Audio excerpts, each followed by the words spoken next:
Hi, everyone. Welcome. Today, I am interviewing Rob Wilson, and Rob is actually my husband Trey and I's personal financial advisor, but he is also a celebrity financial advisor, advising both celebrity and athletes. We just happen to be probably your most normal clients that you have.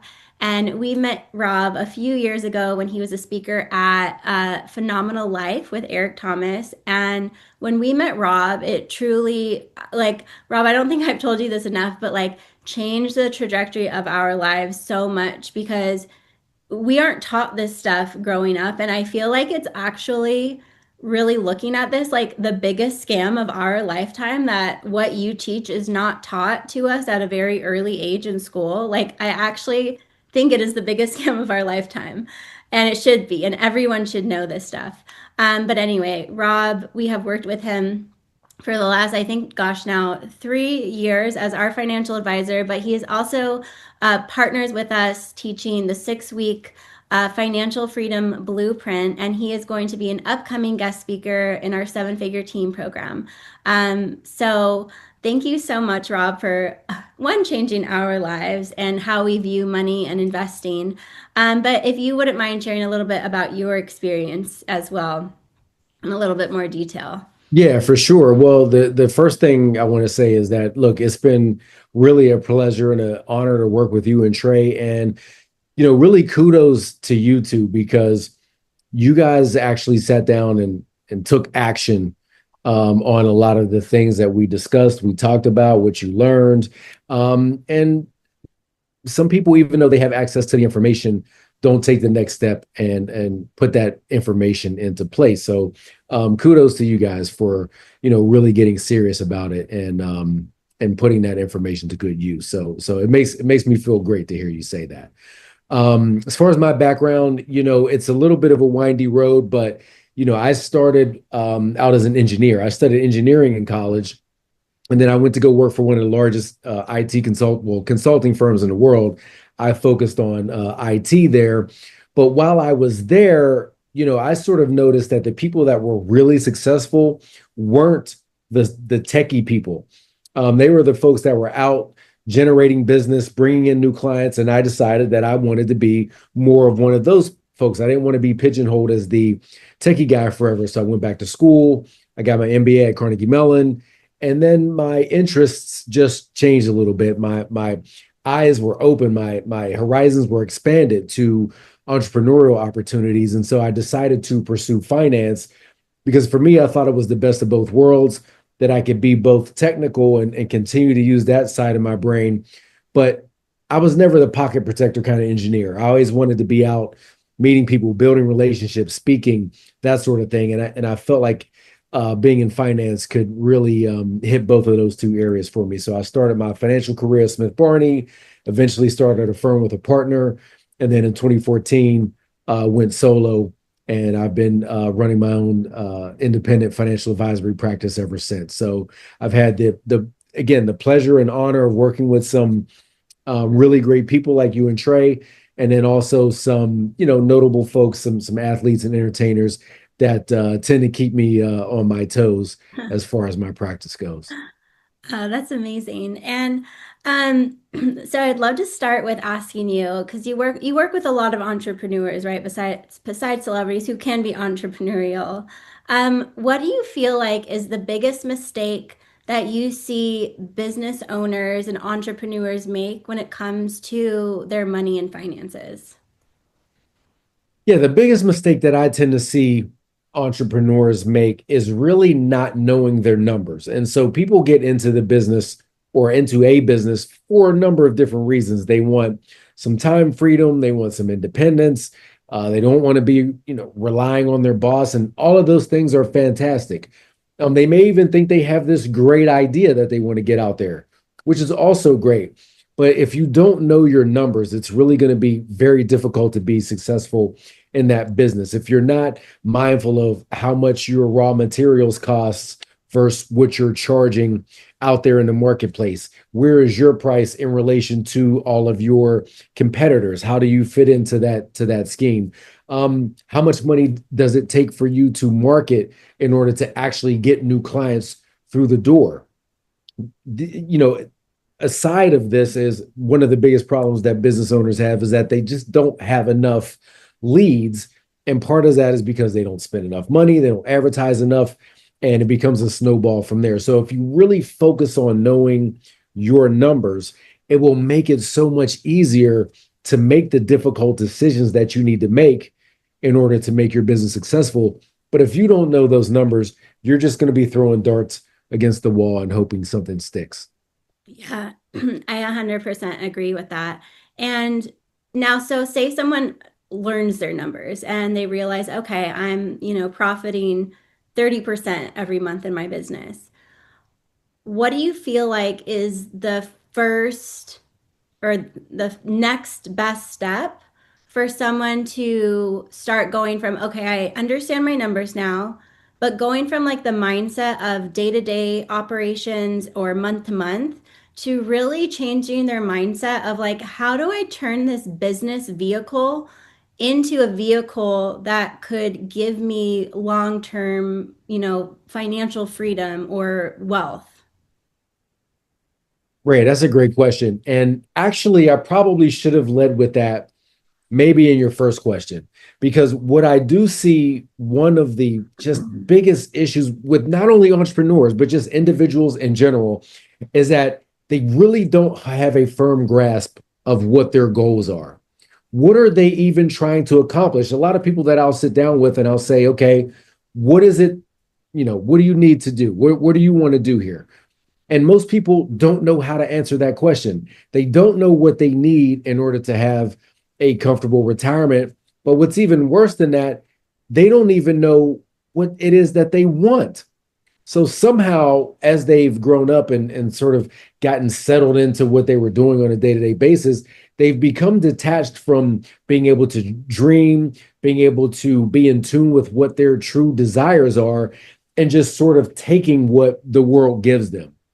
And so, what I would say for everyone, entrepreneur or not, is that you have to be sure that you have some really, really specific goals and understand what it is that you're trying to accomplish. So, if it is your business, you need to get specific with that. If you want it to be, if it's $100,000 a year that you want the profit to be, if it's $1 million a year, then you need to be upfront with that, okay with it, comfortable with telling everyone that you know, because again, you can't figure out and put your time and effort into the steps that it's going to take in order to hit that number until you can come to grips with it yourself. And so that would be the very first thing that I start with. Because to get back to your question, if you're saying, okay, I'm profiting 30%, you don't know whether that's good, whether that's bad. Are you on track in order to hit that goal, or are you behind and need to change some things? So if you set some really, really specific goals, I mean, very specific dollar figure, okay? We cannot just, tiptoe around what it is. If it's 100,000, if it's a million, if it's 5 million, whatever it is, write it down. That's your goal, and a specific time frame. Do we need to get there this year, next year, 2 years, 3 years, 5 years? It's only then that you can put a detailed plan together and know exactly what you need to do when you wake up in the morning in order to get closer to that goal. Gotcha. And I feel like a lot of people don't really understand like what true financial freedom is. Could you define that for people Yeah, of so the what, way like, how do people get their freedom number in terms of finances? Yeah, the way that I would define freedom, and I believe that it's a lot less than most people think. Okay. Most people think that they have to go hit the lottery and then they'll finally be okay. But I would say you are really financially free if you've got a steady, recurring income that is equal to or greater than your major monthly expenses. Okay. So what I mean is your rent, your mortgage, your utilities, putting food on the table, that sort of thing. Not your Netflix and not your gym membership and those sort of things, but your major monthly expenses. If you've got a recurring income that can take care of those things, your car payment, okay, that goes in there. Now the pressure is off. Your shelter's taken care of. There's food on the table. You have your transportation. The lights are on. Now you've got the freedom. You've got time freedom. because you can go to your kid's baseball game if you want to without worrying about where the next dollar is coming from or what your boss is going to say. And now you've got, I think, some mental freedom as well, because now instead of worrying about that daily grind every day, now you can truly think strategically and how do you get to even bigger levels in your life, in your career, your business, and your finances. So for most people, this is going to be something around $10,000 a month, let's just say. In most places in the United States, if you can create a recurring income of about $10,000, that's going to give you a lot of time and mental freedom to really go get to levels that you maybe never even dreamed of.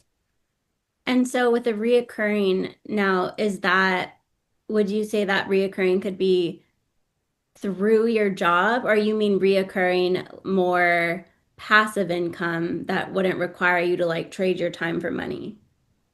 Yeah, I would say something a little bit more passive. Because if you have to get up and go and be somewhere at 8 o'clock on Monday morning, that's not really giving you the financial freedom that you're looking for. So something more passive where, let's say if you do have your business, you have employees who are working for you, they are generating that revenue. That is a predictable revenue to you on a monthly basis. If you have rental property, okay, that's you're gaining rents every month, that's predictable, you know it's coming in. So yeah, something a little bit more passive that does not require necessarily your hours. And I know you can't go from zero to financial freedom, right away. It definitely is a process, but I think that that's where most people want to get to, where it's, they're not having to go punch a clock for their income. They've got, assets that are generating income for them that gives them the freedom that they're looking for. And now, so for like the everyday business owner and like the business owners that we work with, as you know, because you've worked with a lot of our clients, are, they're beauty business owners. So they're women. A lot of them are artists, if buy the E-Myth book. And they maybe didn't like study finances in school. And so, like, what is the best vehicle and place for them to start to eventually hit that number? Yeah, so I'll do a little bit of self promotion here, but I wrote a book called Secure the Bag, which sort of distills, at that time, I think I was in the business for about 15 years, and a lot of the questions that would sort of come up over and over and over again, I just put them in the book to make it a really handy resources for someone who didn't grow up talking about money at the dinner table. I know that I didn't, and I had to figure out a lot of these things on the fly and through trial and error. So, that's a great place to start with a book like that. But there is a preponderance of information out there now, that is at your fingertips and easy to get to. Though you do want to be careful with believing a lot of what you hear on social media and some of these folks out there. You got a lot of people who are not professionals, who have decided that they're just going to put a lot of financial advice out there. So I would say find someone that you feel like that you can trust, that has their credentials, and experience, in this area, and start to, learn a lot of these topics. It's no longer an excuse that, hey, my parents never taught me this, Yeah. or they didn't teach this in school. Those are all things that continue to happen on a day-to-day basis, but we can't make that an excuse anymore because the information is there. Yeah, absolutely. We say the same thing. It's like if we have the information and we don't make a change, like the next generation of kids, I feel like is going to have it. At least what it seems like with AI and, so many jobs going to be replaced by AI and inflation going up and the expense of everything. I feel like if we don't set our kids up now, like they're going to have a really like way harder time than us, like ever to buy a house or really find like a basic job. And so it really is up to us to like implement because we have the info. And so in this plan, how important is investing in this? Oh, investing is critically important. You again, we're talking about having assets that generate income for you, and certainly that could be a business. Certainly that could be rental real estate. But obviously, there is a big, huge stock market out there as well, where you can invest in these companies that are building the next generation artificial intelligence tools and involved in all other sorts of technologies and just businesses that people need to use on a day-to-day basis.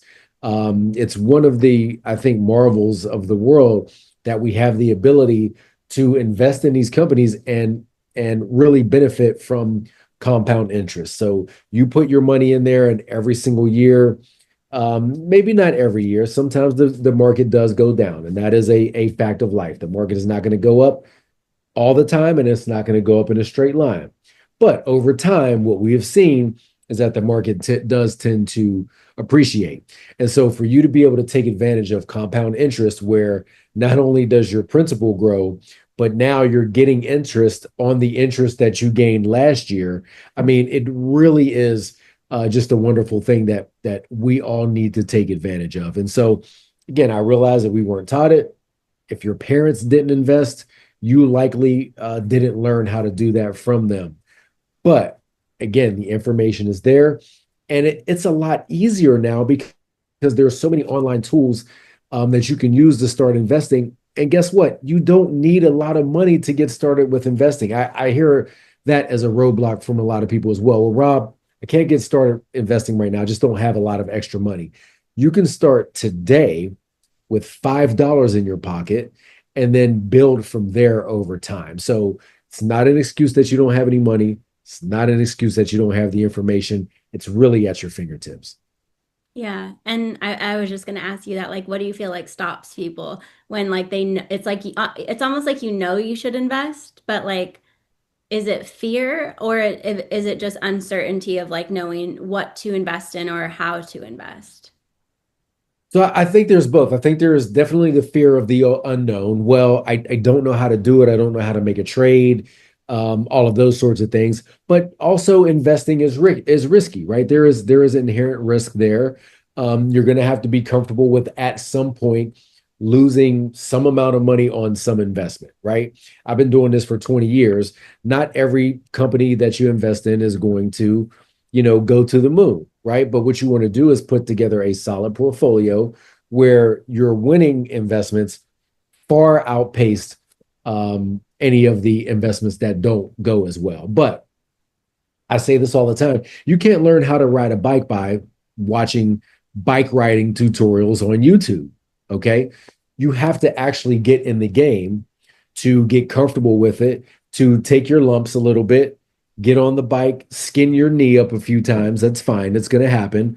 But then you start doing it and you really don't even have to think about all of the nuts and bolts because once you get familiar with it, that's why they say it's like riding a bike. It becomes very easy to you. And so I think you just have to get in there. You have to start with some amount of money that you can afford to lose. So if you're starting today from no knowledge, you say, I'm going to put some money in there. If it goes to absolute zero, which probably won't happen, but let's just say if this amount of money goes to absolute zero, it's not going to hurt me. I'm still going to be able to pay my rent, put food on the table, that sort of thing. And then you will get more comfortable with it over time. You will realize it's not this, really mythical thing out there. If you get in and you follow a process, you can make it work for you over time. Yeah. And like since meeting you, our philosophy has changed so much, even when it comes to business, in terms of like, what is the business actually for? And of course, it is to provide like for your livelihood, right? And like your family and everything that you need right now. But now it's like the lens that we are looking at our business through, which has honestly changed everything. I mean, we're about to change our whole lives because we want to invest more. And we're Mhm. really looking at our future selves in terms of when we're 55 and 65 and so on. And we believe now that your business is the vehicle to invest. And I think that's a really important um, not that it's not important, but it's like a mindset flip from like what we've been taught to be like, okay, you open a business and like that's it. But so many people don't realize like at one point or another, most people, unless you have a team and systems and processes in place, you don't really have a business that you could sell one day if it's just you or you don't have the right team and systems or profit. If something happens to you and the business closed down, what are you going to do? And so investing, you said, is critical. And I think what people need to realize is that when you invest, now you can own more than just your business. Like you really become an owner when you start investing. And for your like, gosh, I'm just so excited for people to learn from you, Rob, because when I say like you changed our lives, it's not just us. It's literally like the thing I get most excited about is our kids and like setting them up. And people don't realize the power of compound interest that you could literally make millions of dollars in free money. And you show this example with investing for your kids and how to leverage being a business owner to be able to do that in a tax-free way. And so I'm very excited for you to be a guest speaker in our next round of seven-figure teams. And also, once our program ends, then your program starts, which is the 6-week financial freedom blueprint, where you'll really go through every step to set yourself up for financial freedom long term, which has been such a great program for all of our clients.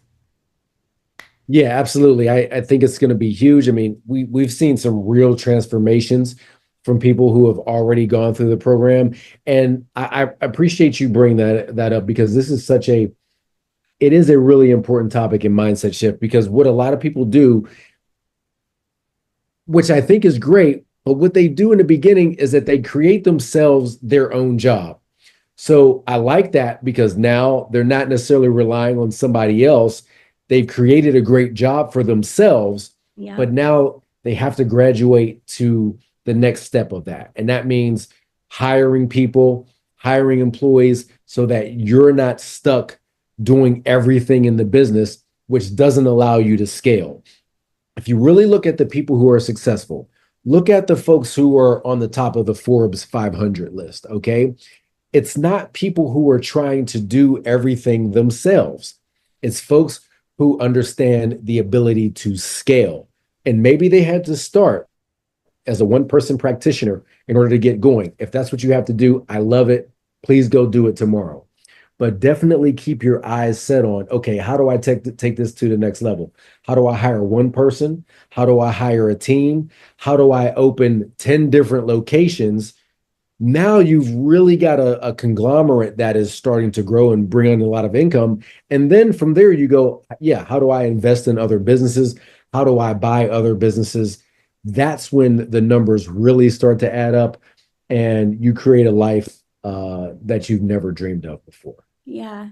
And it does become, excuse me, exponential in terms of like when you see how compound interest can work when you start investing like that, it is like beyond your wildest dreams of what is actually possible without you trading time for money to do it. Uh, Yeah, and unfortunately, that's how schools were built to basically be employee factories. And so that's why for the last whatever it is, 200 years, 250 years, we've just taught kids in a way that makes them come out and be a good employee for someone else. But to your point, a lot of those jobs that those employees were going to go into aren't necessarily going to be there in the future. And so it's almost going to be a necessity that the next generation of folks are creating their own enterprises so that they have more control over their lives, more control over their destiny, because they're just I don't think are going to be as many opportunities as a lot of us had when we were growing up. yeah, absolutely. Awesome. Well, thank you so much, Rob. I'm so excited for you to teach in the program and for your program that starts right after. Where can people find you if they want to reach out?